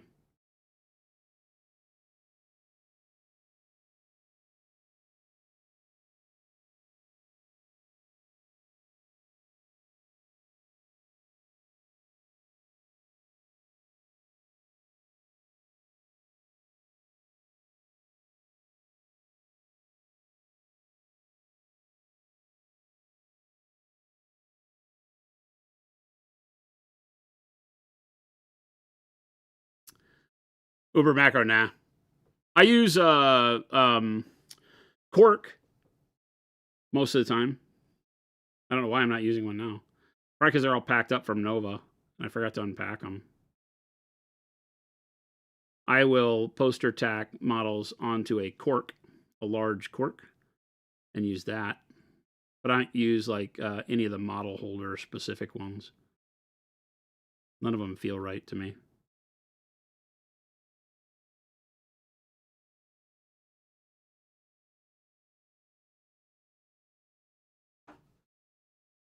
Aaron Heath, awesome.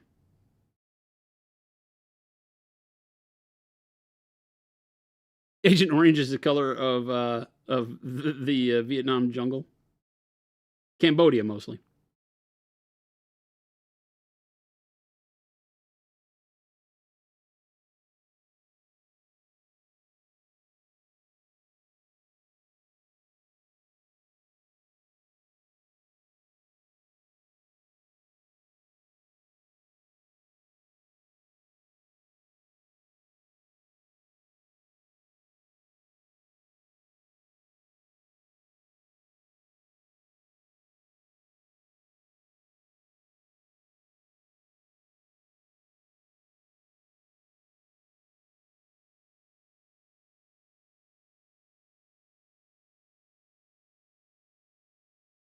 That is what's going on. Yes. My monstrous amount of blood angels. The normal, if you haven't seen, if you're new around here, the normal dudes look like this. This guy's Iron Halo got bent over in travel. I took him to Nova Open. I have to fix that. But this is the normal troops. It's a full assault army. Everybody's got jump packs. I'm using the Incandius Dreadnoughts with the jump packs. So there's not a single model that doesn't have a jump pack other than the Thunderhawk. But it flies. So this is my color scheme for the army. The ground I'm not sure about. This was just done really quick to give it to get rid of the unpainted base feel. It's just kind of gray slate right now. I'll probably add a little bit of color to it. But so that's the way the whole army will look when it's done. Except that I am doing some of the standard assault marines, and I guess I'll do some of the veterans this way too, with the steel trim instead of gold. So we did a squad of guys with steel trim. These are just normal assault marines. And then I've got veterans that all have gold. I'm not using this guy anymore, but we painted up the Saturnine guy from the Saturnine box, the Praetor, to get him going. I didn't ever paint his axe blade because I stopped wanting to use him in my army. Costs too much for what he does. So getting rid of the Saturnine Praetor and his Saturnine command squad allowed me to buy a Thunderhawk. That's how much those guys cost. Not money buy, points in the game buy. I just want to clarify real quick. I don't think they're as much as a Thunderhawk. But how long does Monument Hobbies paint last unopened? And also if it is open but kept in good condition with a twistless? We still have people that are using paint from 8 years ago. Ask T. Schmidt in chat, because T. Schmidt still has paint from 8 years ago. We know it because he flexed and showed it to us in his Discord challenge entries yesterday. But yeah, our first paints were in 17 mil bottles with the same twist lid, just a smaller bottle.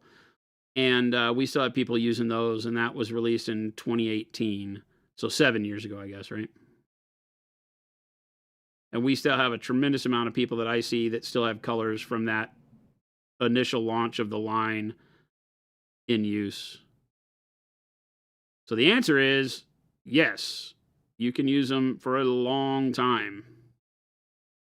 So long as you store them where you're not going to suffer from, extreme heat to cold transitions. Don't put them in your garage, that kind of stuff. Then they should last a long time. The lids actually seal, which is why we like these, right? Unlike there's, no other hobby lid that seals that I know of. There's some new ones out there that may. But these are guaranteed to seal. They have a pressure seal on the inside. And as long as you close that lid, you're golden.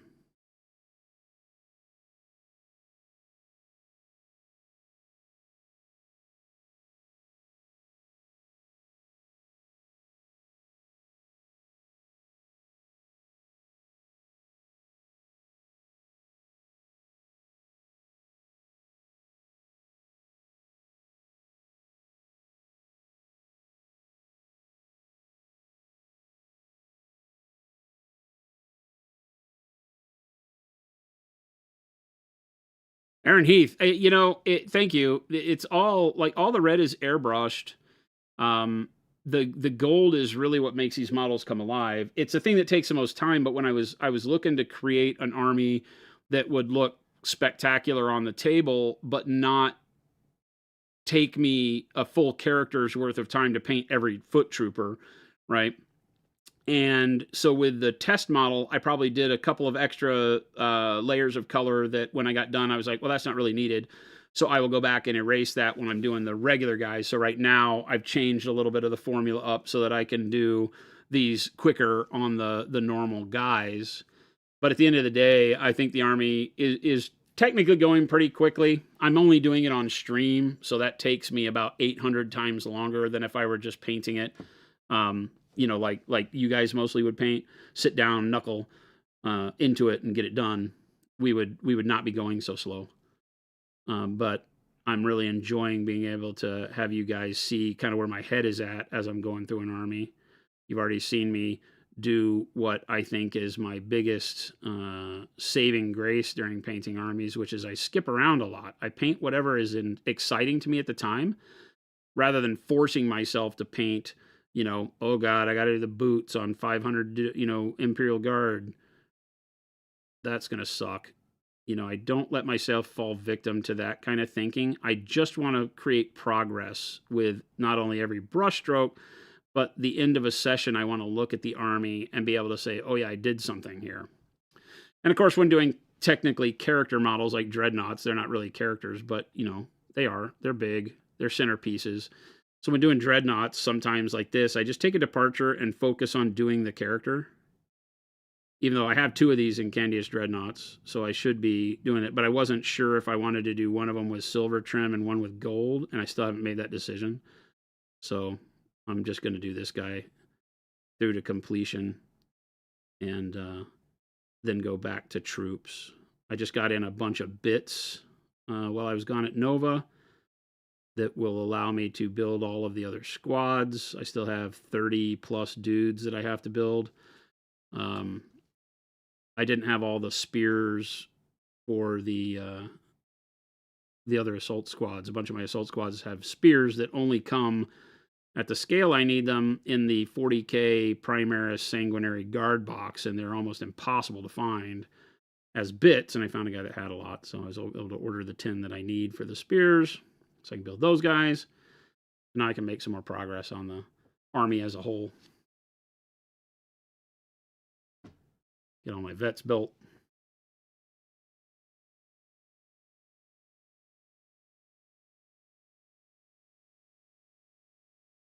I got to build 2 squads of veterans because I don't have any veteran assault troopers built. 2 squads of veterans, 1 squad of, I forget what they're called. Yeah, I don't remember what they're called. Guys with the spears. I don't remember what they're called. I have my Sanguinary Guard built. I have a unit of 5 Sanguinary Guard. I got to build 2 more of my Praetor, or not Praetors, my consuls, the commanders. Got 2 more of those guys to build. So I got some more work to do. And a Thunderhawk.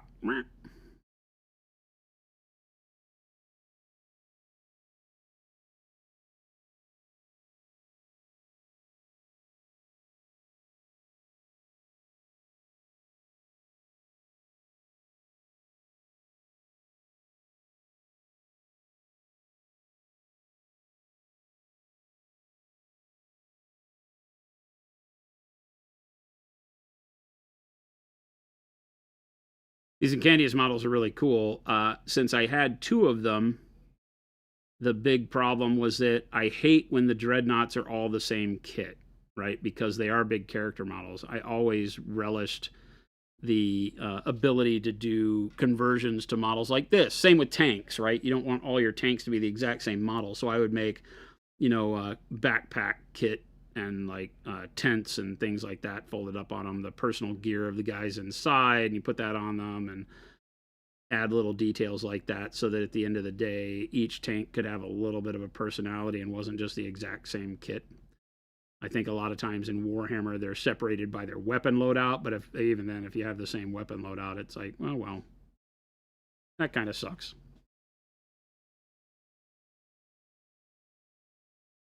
So on these, I took the standard Blood Angels Forge World. I had one from years ago before they stopped selling the torsos, or started selling just the torsos.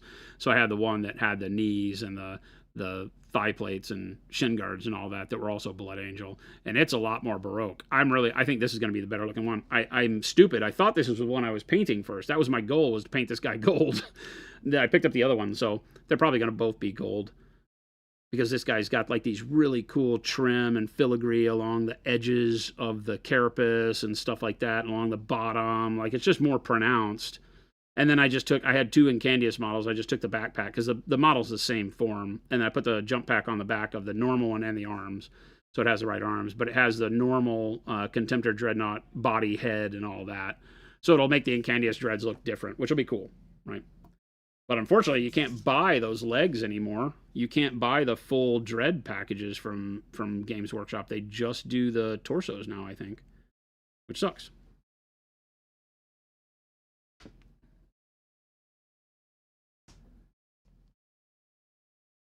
That used to be the best and worst thing, right? Is that it was great that you had Forge World to turn to for really cool details like that, Land Raider doors and all that. It sucked because in order to really go the distance, you had to spend hundreds and hundreds and hundreds of dollars for resin bits that didn't fit very well on your models and stuff like that. But I'm still a big fan of it in that regard.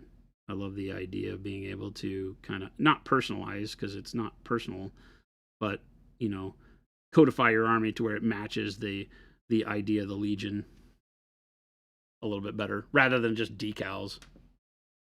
I don't like decals, so I generally wind up having to hand paint everything. And again, if you're just tuning in today, sorry, Chris is off today. Technically, I'm off as well. I'm just painting for fun today, so we're not as professional as we normally would be. We do not have a producer. I do not know if people rate us, because we don't get sound alerts. Chris watches for all that stuff over at the producer's desk. And I'm doing a horrible job of answering questions, so I apologize profusely for that, but I'm having fun, so hope you're having fun too on this Friday. Please forgive me for my lack of professionalism today. We'll be back to professional stream on Monday, when Chris and I are both back in the office at full speed ahead.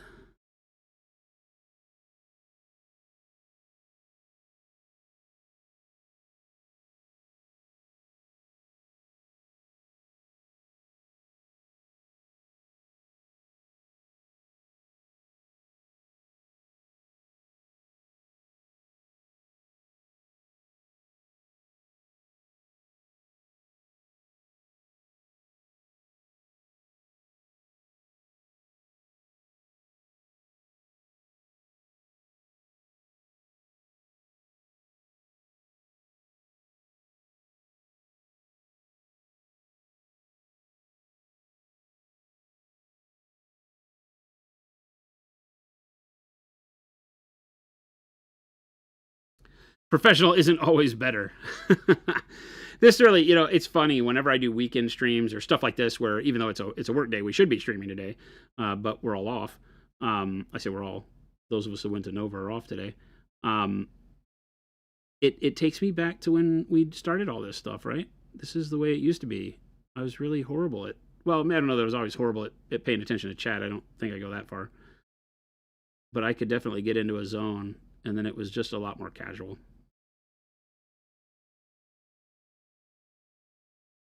It's funny to think how long we've been doing this and how many changes it's all gone through. Now's the time where it really hits, because we're at the 9-year plus anniversary since July. We've been getting all the updates on Facebook and all of that of the first, marketing we did with regard to the stream and stuff like that. It's a lot of fun to see all those old ads on the Slow Fuse Gaming tag when we started the stream. I love it.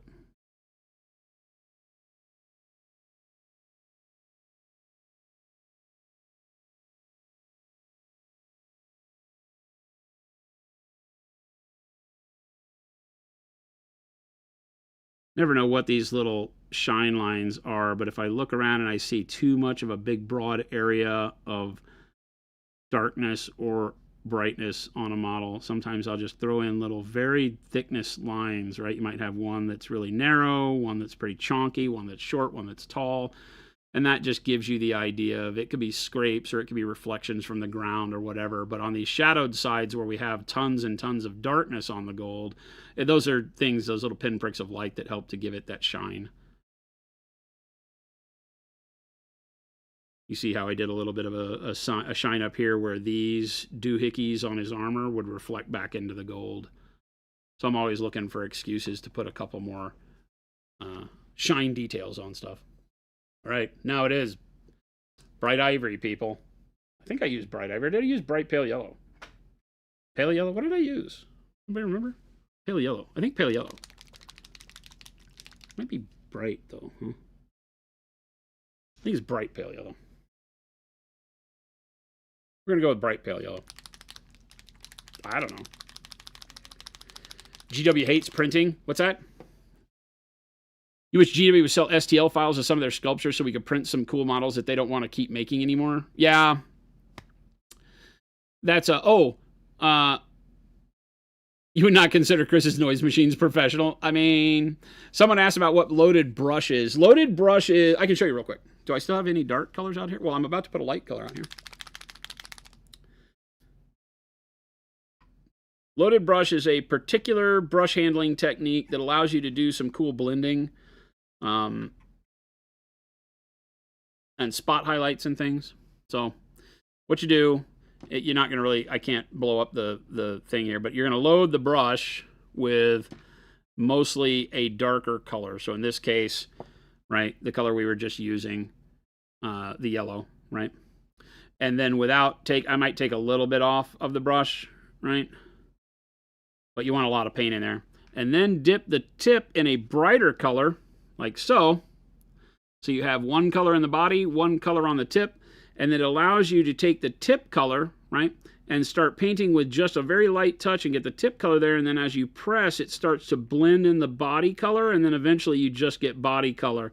And so it gives you this really cool blend. Here you can see that kind of comet that I've made that ends in the big color that you loaded on the brush, and the tip loaded color is just at the front. So it's a technique that allows you to do some really cool stuff like that. You can imagine doing the highlight on trim this way, right? On this gold trim, I could just cut the BS and go on touch the brightest highlight line and then pull back to the dark area. So it causes you to think, you know, I normally say paint from dark to light. This one has to go from your tip load color, whether that's dark or bright, because you could do it with bright color in the brush and dark color on the tip. You know, but you're only going to get a small amount of the brightest color before it starts blending with the color in the brush. But it can give you a really cool way to get a nice blend from that brightness. So you can imagine going from the bright part of your non-metallic shoulder and just barely touching, getting the brightness, and then press a little harder and turn it the color behind it. So on this gold, I would do exactly what I did here. I would use the bright pale yellow. Now it gives me a blend through the darker yellow, so it looks like I've used 3 different colors or 4 different colors here. It's a really neat way to do that. Some people will use it on bigger areas. I think you're better off wet blending on larger areas than tip loading, but it just depends on a comfort level.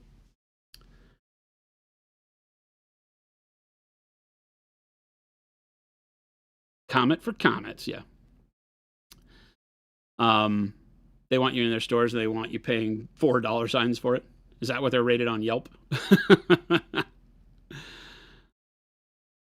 Bright pale yellow. Okay, cool. I saw someone resin print the new Necron model Nightbringer at my store, which is a problem. Oh, yeah.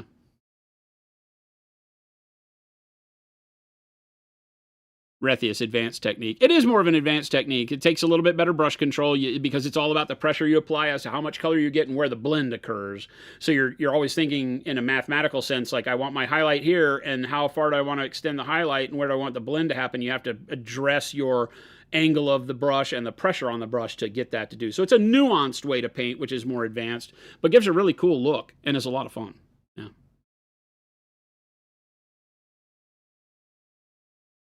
Cyberspy said, that's what I don't get, the direction to go when it comes to color.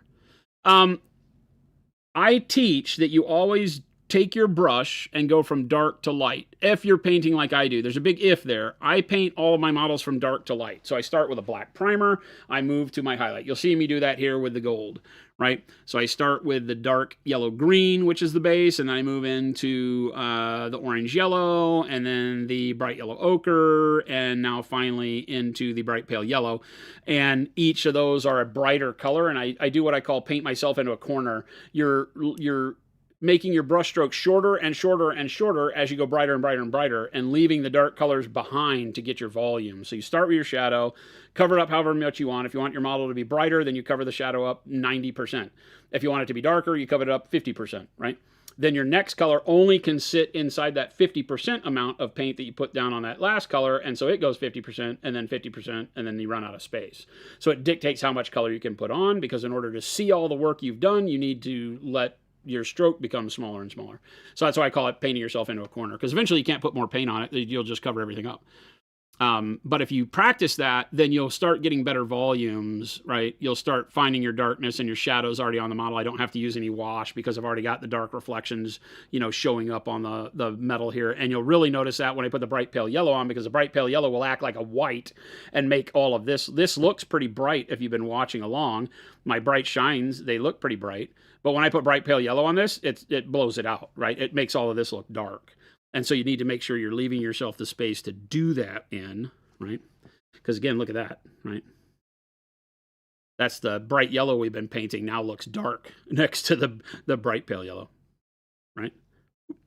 The bright pale yellow looks like a white, but it's not. You could even go brighter with white. So now I have to be very particular in picking where my shine goes. Like if this is the corner where my highlight is and my light is coming from, then I'm going to have to do all this over here. And maybe a little bit of kick here at that point. And then I've got this line of brightness. So I'm painting myself in a corner. I can only paint this inside the other bright yellow that I've done. In most cases, there's some reason when painting non-metallic metal that you'll drop some of this into your dark color too to create some reflection. But for what I'm doing right now, we're just going to stick like this.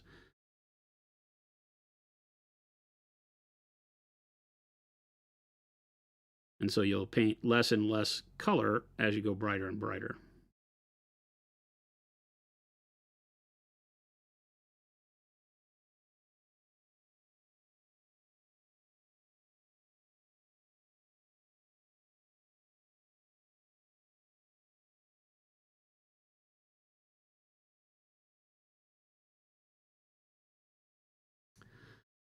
And each time you add a brighter color, it darkens up everything around it. So you're going to, you spend more time getting good at understanding that, I need to make sure I don't go too bright. In the case of doing like non-metallic metals like this, I need to not go too bright before deciding to punch in my bright color like this. Otherwise, I lose the ability to make it feel like a reflection, and it just looks like blended color.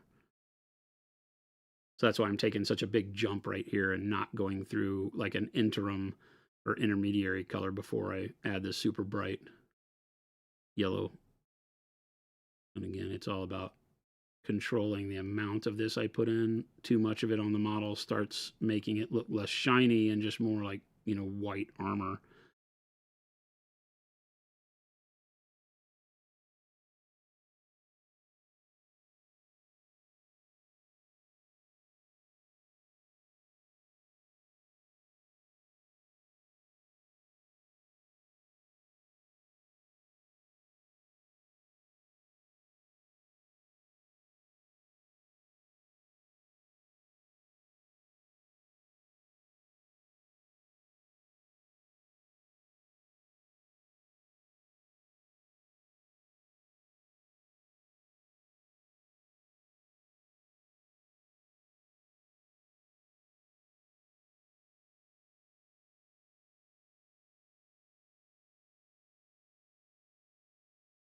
Kind of lovingly call this the deets and doots stage, because it has so much impact on the model and the way it looks, but it is such a small amount of paint. And for a lot of people, this throws them off because they're so used to using, a pretty generous amount of paint when they want to see color on the model. And that's not what you want to do here, right? You really want to control it. so that you don't get out of hand. And that could be just a teeny millimeter long line, actual little dots of color rather than, you know, full broad strokes of color.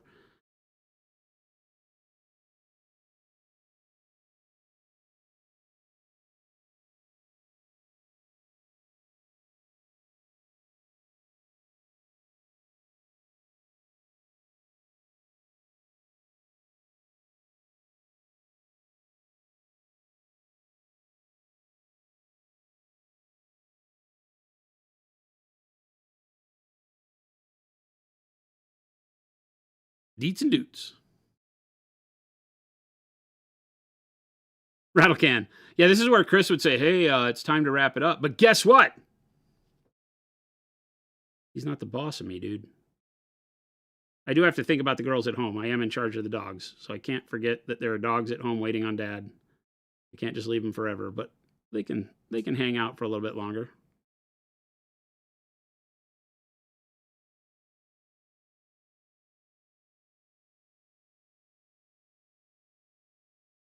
You can see very quickly how different that knee looks now with the bright color on there versus the other golds. The other golds look super dark now.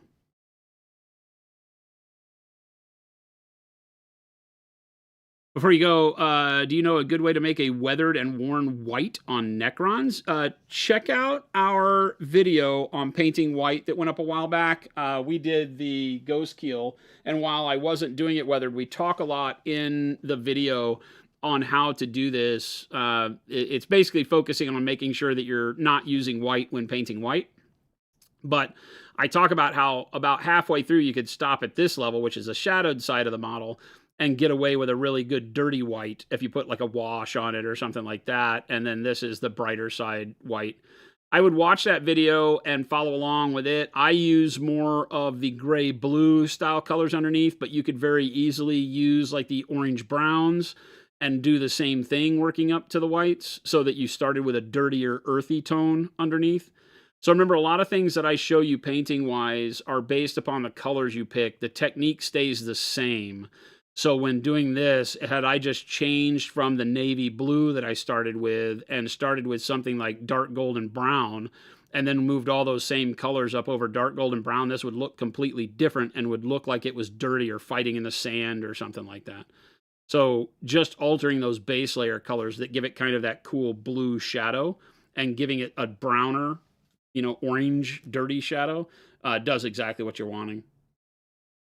There's also a methodology on doing bruised white that is the way that I paint Death Guard,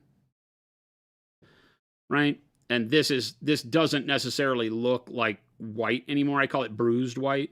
This goes into a more advanced technique of underpainting. So there's like jades and browns and turquoises underneath.